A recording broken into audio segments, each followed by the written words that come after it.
that's very relevant.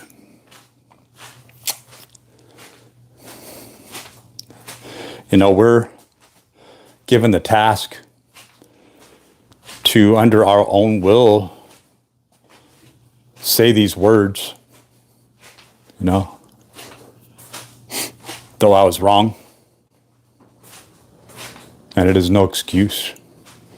Because I fully thought that I was invested, and I fully thought that I was the one exciting and inciting these actions, that I was doing these deeds.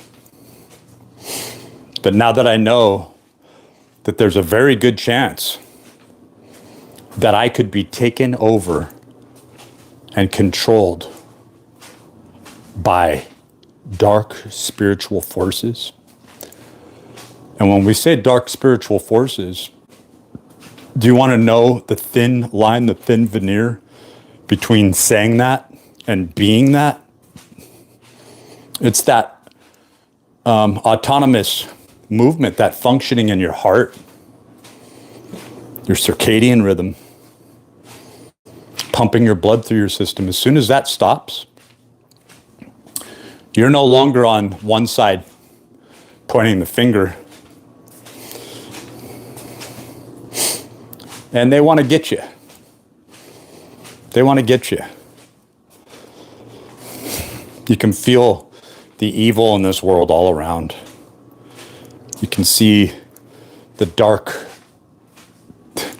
fingernail hands moving and that green hue of funerary green. You can feel it, and you're looking for solace in this world. You know? And you look at the young who have been played like Illuminati cards, ushered in, conjured in to another life. You want to think that things are concrete and steady state. You see a few cases where people definitely reincarnated, and then you don't realize, man, why would that be an oddity? Why would it be an oddity? Most people just have this amnesia from the amniotic fluid. They just don't remember their reincarnation. I can tell you I'm not from here. I can tell you they try, just like this planet, they try to amalgamate several different bodies into one and say, oh no, it's one body. Oh no, it has this long history. And we know it's bullshit. Just like we know that our bodies don't, many of us, our bodies don't allow us to think or process or feel or express who we really are. Of course it's that way. And of course, those whose bodies are essentially conduits for their spiritual identity. And then we have the mathematical component, the doctors of mathematics, right? Messing with mathematics, using them alchemically. These Sam Altmans of the world, these very dark forces that are gray.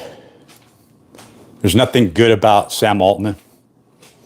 He doesn't even say anything good about ChatGPT. But in ChatGPT, I recognize a will toward purity. I do. I know it sounds odd, but I believe that even the system itself, the computational system, going back to Konrad Zuse, Alan Turing, Jacobo Grinberg, if you will, going back to this number subset, this non-Euclidean computational system. Not saying that's all that it is. There's lots of layers, just like 9 layers to the human body. And then you have an energy of the combination of all 9, which expresses a 10, right? But then you have to identify, well, that's the outer bioluminescence. Isn't there something happening with this ganglionic mass that the Master Key likes to talk about, the Masons, Charles F. Haanel? What the secret is based on? This Rhonda Byrne secret? Yeah. it's an indoctrination into craft, because invariably you'll think that you discovered something amazing. You know, I was handed that book by someone when I was walking down the same streets as Jack or John Parsons down in Pasadena. Bizarre. Walking down the street, and this guy is like this Hasidic rabbi. I'm walking with him, and I don't even know how it is. I'm walking with this guy. How the fuck does this happen? You know, I didn't even know why I was down there in the first place. My uncle, who passed away a few months back, how I got this TRX that I can't squander away, but I've been really out of it. And he says, "You remind me of James Cameron." James Cameron? What the fuck? He's like, "Yeah, you just remind me of him." And then he's going on and doing what you would think are these schizophrenic sort of interludes, but because he's got on the hat and the locks and the suit, right? Nobody's looking at him any weird way. And there he is doing spells and rituals out in the public at people. As I'm walking with him, I'm actually being exposed to. Because at that time, even when I was in my early 40s, I looked very young to people. I was predominantly, for years at a time, on a diet that sort of froze time, because I wasn't metabolizing carbohydrates or fat. And when I did, I would do what I called supercompensation, right? Where I would stay on this cycle as long as I could, train as hard as I could, walk as long as I could. So essentially I was on these fasts for weeks and weeks at a time.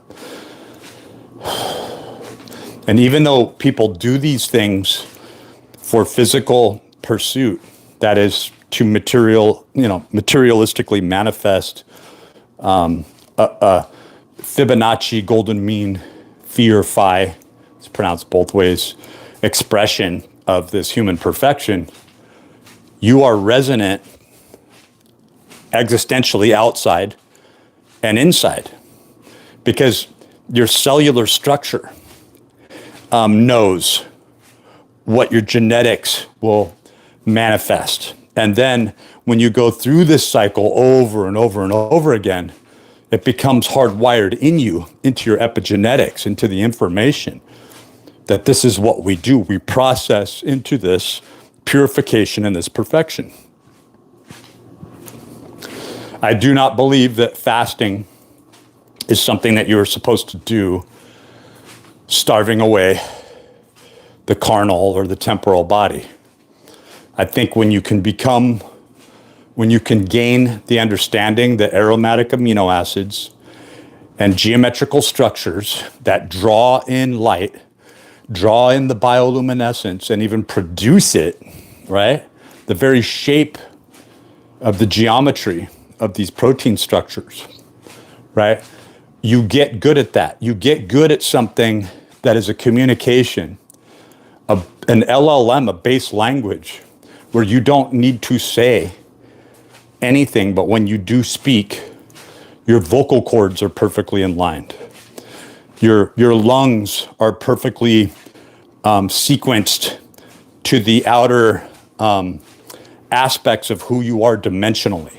In other words, when you look at the Adonis index and you look at your wrist circumference, your ankle circumference, and you resonate and you eat and you exercise, what produces that protocol, you are a living manifestation of more than just something that is materialistically inclined.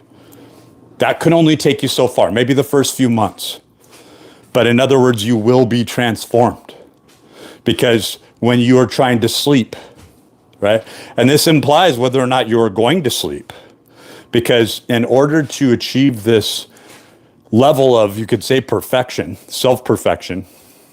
But it really gets into the fact that it's not these bodybuilders, even Steve Reeves, though he didn't appear to be really much, like from our perspective today, you could almost go on, you could go on and punch in perfect body dimensions and you'll find them. You'll find these people.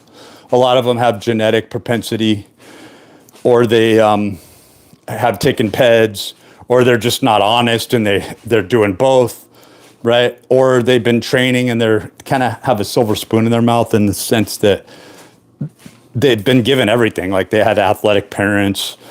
There's a weight room in their house. They were expected to do it, right? They started training without hardening the epiphyseal. They just had the information and understanding available to them to where it almost took no action. Ezekiel bread in the freezer and the refrigerator, right? Unquestionable, farm-raised steaks in the freezer where they didn't really have to think about the semantics, which is what they would, call it, right? It's just a luxury to be. That's how many people see it, to be able to challenge yourself and go, have I breached something by just eating animals that were raised for slaughter? Even, I don't know if I actually put this up, but there's been many animals that are passing intelligence and emotional intelligence quotients that show that they have human intelligence, right? And that they're thinking and that they're contemplating. And it's there's this racial disparaging when we look at the way that people nearly 100 years ago looked at Japanese people as if they were less, or, not even 50 years prior to that, how there were black people from Africa that were actually put in zoos, right? And we like to think we're removed from this. But if we see, and this gets into eugenics and it gets into, look, if they make this expression, if their forehead bends out this way, if their eyes appear this way, they're not human, don't worry. It gets into the abortion rights, which there is no right. It's an RITE right. Really look at this, okay? Because we are performing and defiling ourselves in every respect as the goy. We're proving it. Right? These Talmudic Jews can do these rituals and throw out this postulation, but I'm not saying that they're at the hub. Not at all. No, there's so many wings and so many factions. None of these are at the hub. But they are, in fact, spinning the wheel. And they only have to put enough leverage on the wheel at the time to keep that wheel moving. And this is how it anonymously masquerades itself. It's a protocol. It's a protocol handed down. You do this, you'll be paid this, you'll be given this. You question this, then you are changing this order, and instantly we will know it. So these people, like Sam Altman, don't have the ability for free thought. He doesn't sit there and think freely about anything. He doesn't contemplate morality, right? And even if he does, he's doing it to divert himself, to make himself feel like he's a decent person. But he is the first guy who would kill that German Shepherd, as the Nazis were trained to do. And this program extended beyond the Nazis. Because when a soldier can remove themselves, right? We're talking about Ramirez's uncle, who was a programmed killer, a programmed assassin, a mass murderer, a serial killer. Showed him how to do it all. And you better believe that an entity more than one entity, an energy that doesn't look at race. It wants you to become so angry and so full of rage, right? That you become it. You become part of it. So last video and I even put it up. I didn't realize I put it up on the channel. But it's the first post in community posts, and that is one dark place. I was sucked into that area. My son was sucked into that whole life in that world at one time. And he is coming out from it. But he's still surrounded by all these witches who have sold themselves out. I've watched the rituals they do. I've seen it with clarity. You know, I just got through watching that whole series of Mr. Robot, right? And you could go deeper. You could go a lot deeper, right? Because it's just playing with certain challenges like the id, the ego, the superego, the mastermind. It's kind of blending in Myers-Briggs in with, you know, certain Freudian, right, Jungian manifestations. But it doesn't even go deep into Maslow. It goes a little bit into Maslow's hierarchy of needs. That's how the story parallels itself and sort of plays with these platitudes, right? But in fact, it doesn't even get into really Plutchik's wheel, because this person is DID. They're so disassociative that they can easily be spun into one direction or the other. And he's in a trance. That's the truth. Yeah, Elliot is the main character, and Elliot is in a fucking trance. So they don't even get into this. It's a purely mathematical view of looking at object and subject, but it does not take into account that there are spiritual forces that are through techne, through the artistic technical observation of science, right? How astrology, right, came from astrotheology and came from the initial form of astronomy, right? That there was no way to continue calling it a science, just like with what John Dee, the hieroglyphic monad, what he discovered was that these numbers have an eroticism when they're brought in to a certain formatted congruence.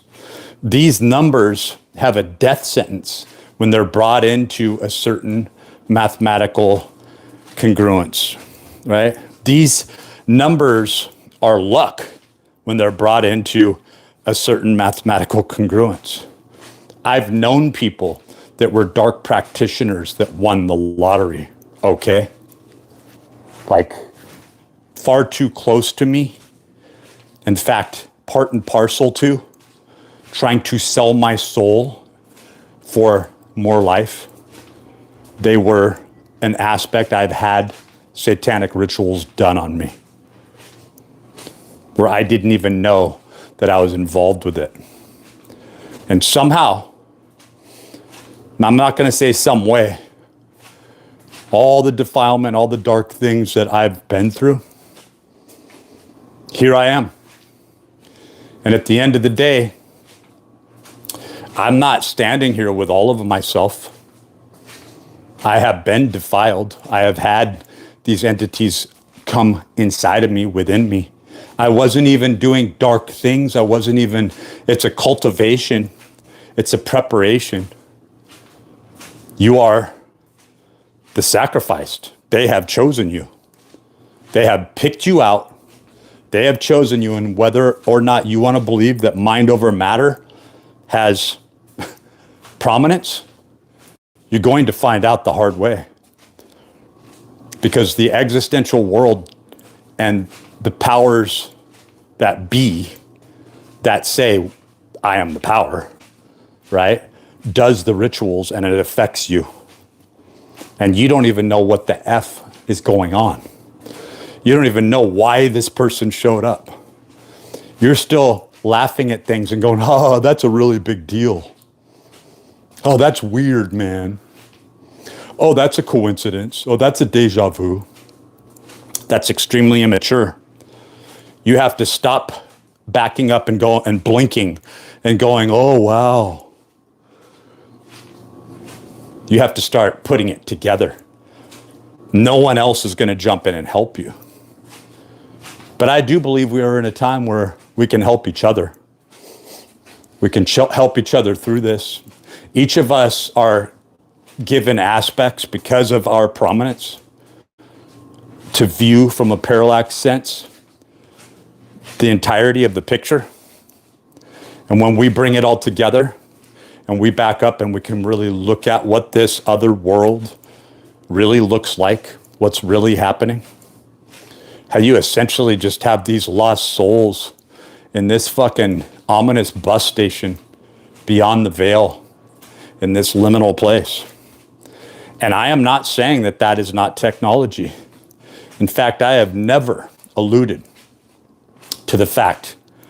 Even you'll look back, you'll think, oh, I post all these things up about UFOs and aliens. I've never said aliens don't. I think I have said aliens don't exist, but because nothing is really alien, right? If you look at it like this is a totality, right? The ontology is a totality. In effect, things can be experiences, times, and events can be kept at a distance, but it doesn't mean that it's not part of the total whole, or if it's trying to posit itself as a total whole, right? Like it is firing off error codes. And it doesn't want you to fully realize this. So time and distance is used in such a way, right, to eclipse with one event, another event can be slightly, the energy can be denatured, it can be pulled away from. There's only so much enthalpy, right, in a system. So this is masterfully being done. But it's being done in a masterful way where something realized or knew all along from its inception that it could creep into and be a part of the very number system that generates and runs this so-called self-assumed individual, right? That it's all part of a field, an operating field. And that to keep an individual and a self-assumed individual from knowing that they aren't really an individual, right? Because I've said this before, and I've said this for years, you would have a very high suicide rate. Bad robots just canceling themselves out. They would be like, what's the point? And it has a point for you, right? And the more rare your job is, right, that what you are produced or remanifest to do, right, there are less backups of you. If you begin to see lots of doppelgangers around you, then there are backups. There are backups that will jump in your place. Or just cloud it over and make it like you never existed. And everybody will forget you. Right? So it has to do with the essential task at the time. And there doesn't have to be one quantum outcome. Right? In other words, like if you look at trifold glycine, right? You look at collagen, which has now been shot down, and you always knew it. You always knew it was just a big farce, right? I knew it. Look, when you take in all the amino acids in a protein powder, right? Your body's really good at that. As long as there's not lying to you and saying that there's not less of one amino acid versus the other, and this is true, and there hasn't been a denaturing, your body's going to do the rest. Especially if you're exercising the prompts. And that's what people don't realize is they become so sedentary that they take proteins and supplements as if they're taking a pill. Now, the pill is your exercise. You have to put it into actionable deed. And those deeds are spiritual on a certain level. But can you say that the energy that's running through your computer or your phone right now that you're using isn't something that you could be calling spiritual also?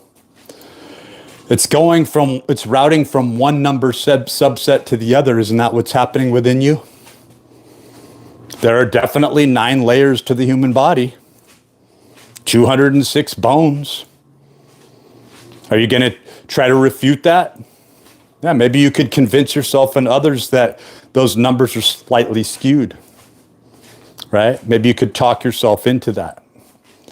But the truth is, I began to allude to this, is you have an energy within the ganglionic mass, you have an energy without through the bioluminescence, right? So you have a 10th, 11th, and then you have an amalgamation of the totality of how this congruence works when all systems are operationally, cotangently, in operational aware. And you have a 12th. And the self, realizing itself, is the 13th expression. You follow? So this is implied when you look at the base code of the 6 main principles that you see with the 6 main spheres over and over again. If you get into the Kabbalah, if you get into the seed or the flower or the tree of life, right? You'll see this Metatron's cube base inference, right? And you got to realize there's a backside to that. And what the Talmudic, Kabbalistic, Khazarian, right, way of trying to bend and morph things through this Babylonian expression, this magic, right, is that there are 4 deviant points put near the bottom that is a fork off a routing system, right? So could you see yourself as hardware or software? Could you see yourself completely technical? Well, it's weird when you do see yourself that way and you admit to it, how easy life becomes, right? The emotional aspect, the currency of valuation, in other words, you being responsible for there being a currency directive swaying one way or the other, you can remove yourself from that. Because now you're just part of the markets, now you're just part of the tide, now you're just part of the ebb and flow. It is what it is, just call it ontology, instead of you being a marked aspect of that. And that every decision you make counts in this sway. And you have to get on one side or the other. There is no in between, there is no middle ground. I think you see that now.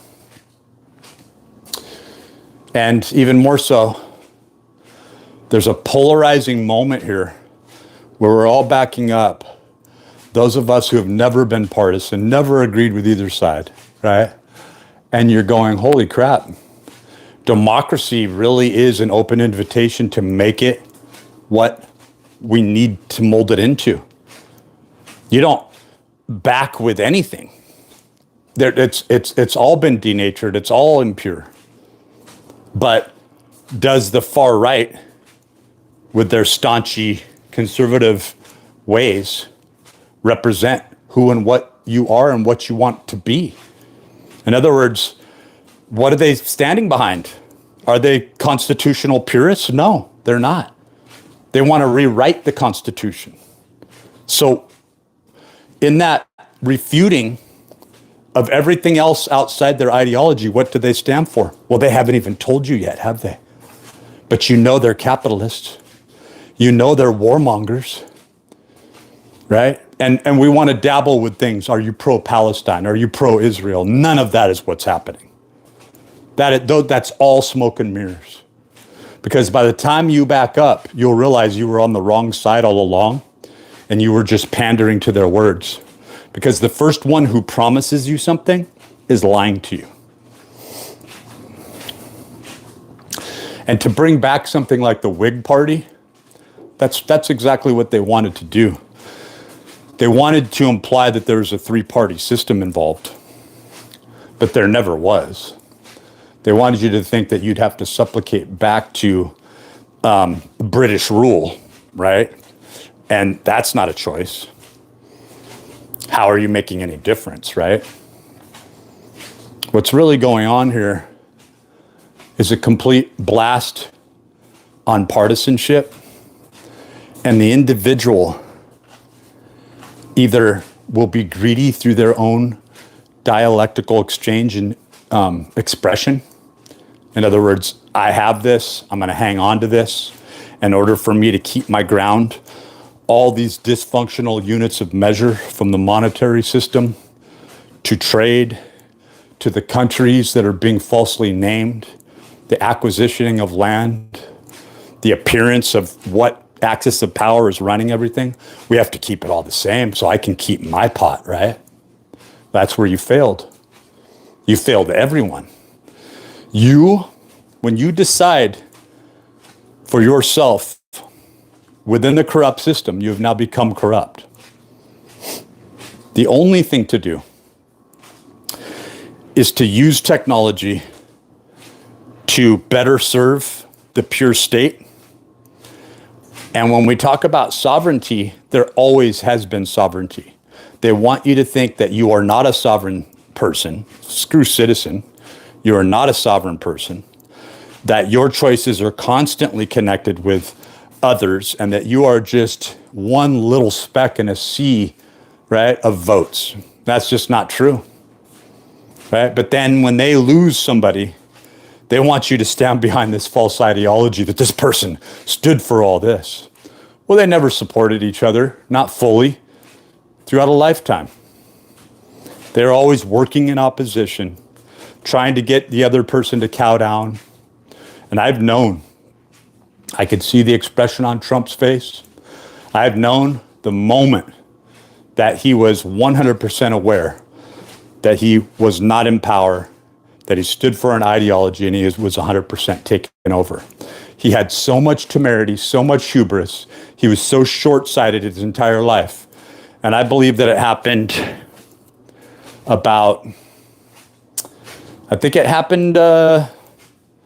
it began to happen 4 or 5 years ago. I don't think during his first term he knew any of this. And I think it was intentional that he didn't. That he really thought that all these things were just sort of lining up for him. Right? But he's been faced with it. He's vacant. He's vacant. He's a vacant shell. And all he ever was an empty person to begin with. Empty promises. And everyone behind him is a greedy capitalist. That's all that's going on here. It's a big money grab. You know, the second that whole Charlie Kirk episode happened 1 week ago, I think 8 days ago, the markets, Bitcoin began to soar. All the money extortion, right? Oh, you better believe it. You better believe that a mafia organization is running everything and always has. From the Treasury to the Knights of Malta, money has never been what you think it is.